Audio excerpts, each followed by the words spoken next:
ஜனவரி 7 மற்றும் 8ஆம் தேதி உலக முதலீட்டாளர்கள் மாநாடு சென்னையில் நடக்கிறது. 30க்கும் மேற்பட்ட நாடுகளில் இருந்து 100க்கும் அதிகமான வளரும் முதலீட்டாளர்கள் பங்கேற்பதற்கான வாய்ப்பை தமிழ்நாடு வழங்குகிறது. வர விரும்புவோர் கீழே குறிப்பிட்டுள்ள இணையதளத்தில் பதிவு செய்யவும்.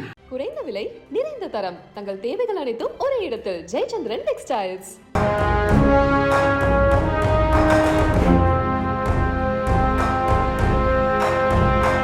ஆறு நாட்கள் தொடர் பயிற்சி, பிறகு அதுவே பழகிடும். கோவை எஸ்பியின் புதிய முன்னெடுப்பு. வரவேற்கும் காவல்துறை வட்டாரம்.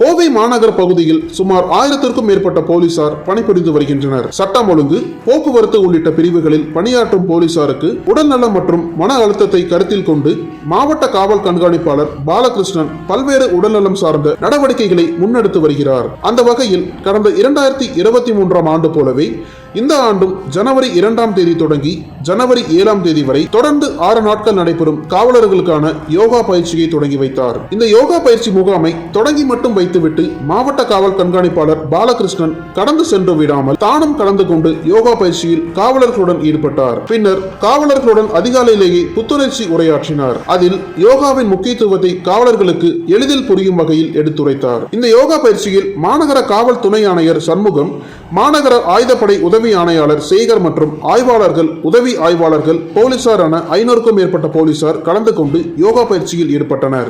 இதையடுத்து காவலர்கள் மத்தியில் உரையாற்றிய கோவை மாநகர போலீஸ் கமிஷனர் பாலகிருஷ்ணன், யோகா பெரிய வித்தை கிடையாது, பயிற்சி செய்ய செய்ய வந்துவிடும்.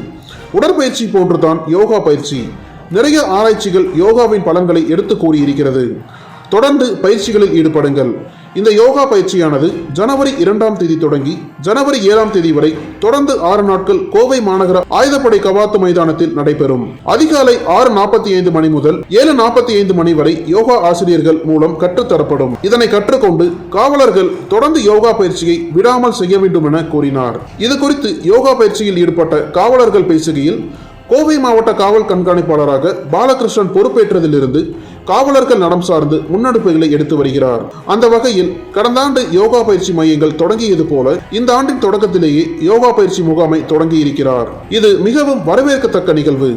காவலர்கள் அன்றாட பணி என்பது மிகவும் மன அழுத்தம் நிறைந்தது. காவல்துறையில் பணியாற்றக்கூடிய காவலர்கள் ஒவ்வொரு நாளும் ஒவ்வொரு விதமான பிரச்சனையை சந்தித்து வருகிறோம். அதற்கு தீர்வாக இந்த யோகா பயிற்சி மன வலிமையை ஊக்கப்படுத்தும் விதமாக நிச்சயம் அமையும். இந்த யோகா பயிற்சியில் கலந்து கொண்டது மூலம் நிறைய புதுவிதமான யோகா பயிற்சி முறைகள் பற்றி அறிந்து கொண்டோம். அது மட்டுமல்லாமல் இந்த பயிற்சியானது எங்களுக்கு புதுவித அனுபவத்தை கொடுத்திருக்கிறது. இந்த 6 நாட்கள் யோகா பயிற்சியை ஏற்படுத்தி கொடுத்த மாவட்ட காவல் கண்காணிப்பாளர் பாலகிருஷ்ணனுக்கு நன்றிகள் என கருத்து தெரிவித்தனர். கோவை மாநகர காவல்துறையில் பணியாற்றும் காவலர்களுக்கு 6 நாட்கள் தொடர்ந்து யோகா பயிற்சி வழங்கப்பட்டு வருவது காவலர்கள் மத்தியில் வரவேற்பை பெற்றுள்ளது.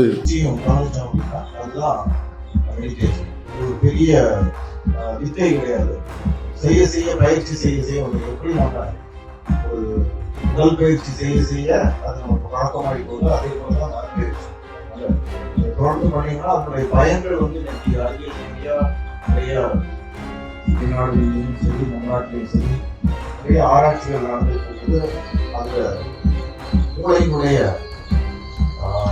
அந்த செயல்பாடுகள் தியானத்துக்கு முன்னாடி பின்னாடி எப்படி இருக்குது அப்படிங்கிறத நிறைய ஆராய்ச்சி பண்ணியிருக்காங்க. அதுல நிறைய மாற்றங்கள் இருக்கு, நல்ல மாற்றங்கள்.